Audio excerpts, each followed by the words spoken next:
നമസ്കാരം. സംസ്ഥാന സർക്കാർ കേരളത്തെ കൈയൊഴിഞ്ഞെങ്കിലും കേരളത്തെ കേന്ദ്രം കൈവിട്ടിട്ടില്ല. സാമ്പത്തിക പ്രതിസന്ധിയിൽ വലയുന്ന കേരളത്തെ പട്ടിണിയിൽ നിന്ന് രക്ഷിക്കാൻ കേന്ദ്രം വക അരി കേരളത്തിൽ എത്തിച്ചു കഴിഞ്ഞു.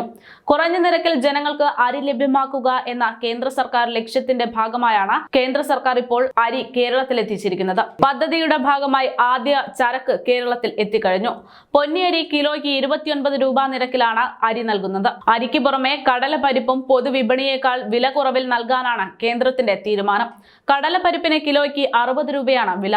ഒറ്റ ദിവസം 2 മണിക്കൂർ കൊണ്ട് കേരളത്തിൽ വിറ്റുപോയത് 150 ചാക്ക് അരിയാണ് എന്നാണ് റിപ്പോർട്ട്. തൃശൂരിലായിരുന്നു ആദ്യ വിതരണം നടന്നത്. കേന്ദ്ര ഭക്ഷ്യവകുപ്പിന് കീഴിലുള്ള നാഷണൽ കോഓപ്പറേറ്റീവ് കൺസ്യൂമർ ഫെഡറേഷന്റെ പേരിലാണ് വിതരണം നടത്തുന്നത്. FCI ഗോഡൌണുകളിൽ നിന്ന് അരിയും പരിപ്പും പ്രത്യേകം പാക്ക് ചെയ്ത് വിതരണം ചെയ്യുന്നത് മില്ലേഴ്സ് അസോസിയേഷൻ മുഖേനയാണ്. ഓരോ കവലകളിലും വണ്ടി വരുന്ന രീതിയിലാണ് അരി വിതരണം കേന്ദ്രം തയ്യാറാക്കിയിരിക്കുന്നത്. ഒരാഴ്ചക്കകം എല്ലാ ജില്ലകളിലും വണ്ടികൾ എത്തിക്കുമെന്ന് കേന്ദ്രം അറിയിച്ചു. നേരത്തെ സവാള വില കൂടിയപ്പോഴും ആ പ്രശ്നം പരിഹരിക്കാൻ വേണ്ടി കേന്ദ്രം കിലോയ്ക്ക് 25 രൂപ നിരക്കിൽ സവാള വിറ്റ സംഭവമുണ്ട്.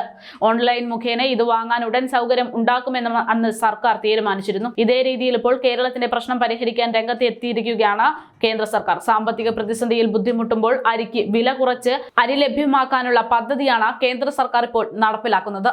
അതേസമയം കേന്ദ്രം കേരളത്തിന് വേണ്ടി പ്രവർത്തിക്കുമ്പോഴും കേരളം കേന്ദ്രത്തിനെതിരെ കടുത്ത പ്രതിഷേധം അറിയിച്ച് സമരത്തിൽ തുടരുകയാണ്. ഡൽഹിയിൽ മുഖ്യമന്ത്രി പിണറായി വിജയന്റെ നേതൃത്വത്തിൽ കേന്ദ്രത്തിനെതിരെ പ്രതിഷേധം തുടരുന്നു. സമരം ചെയ്യുന്നതല്ലാതെ ഇടത് സർക്കാർ ജനങ്ങൾക്ക് ചെയ്തു കൊടുക്കേണ്ട കാര്യങ്ങളും കടമകളും ഒന്നും നിർവഹിക്കുന്നില്ല എന്നതാണ് മറ്റൊരു വസ്തുത. അതിന്റെ തെളിവാണ് കാലിയായി കിടക്കുന്ന സപ്ലൈകോകൾ. സപ്ലൈകോയിൽ 25 രൂപയ്ക്ക് അരി നൽകുകയാണ്. പക്ഷേ അരിയില്ല. സബ്സിഡി തുക സർക്കാർ നൽകാത്തതോടെ കച്ചവടം 4-5 മാസമായി നിലച്ചിരിക്കുകയാണ്. സപ്ലൈകോ സബ്സിഡി സാധന വില കൂട്ടാനുള്ള റിപ്പോർട്ട് സർക്കാരിന് മുന്നിലുണ്ടെങ്കിലും തിരഞ്ഞെടുപ്പ് കഴിഞ്ഞാകും നടപ്പിലാക്കുക എന്നതാണ് വിവരം. ഈ സാഹചര്യത്തിലാണ് കേന്ദ്രം സംസ്ഥാനത്തിനായി അരി നൽകിയിരിക്കുന്നത്. എന്തായാലും പൊതുജനങ്ങൾക്ക് ആശ്വാസമായി കേരളത്തിലേക്ക് കേന്ദ്രം അരി എത്തിച്ചിരിക്കുകയാണ്. പൊന്നിയരിക്ക് കിലോയ്ക്ക് 29 രൂപ നിരക്കിലും അരിക്ക് പുറമെ കടലപ്പരിപ്പും പൊതുവിപണിയിലേക്ക് എത്തിക്കാനാണ് കേന്ദ്രം തയ്യാറായിരിക്കുന്നത്.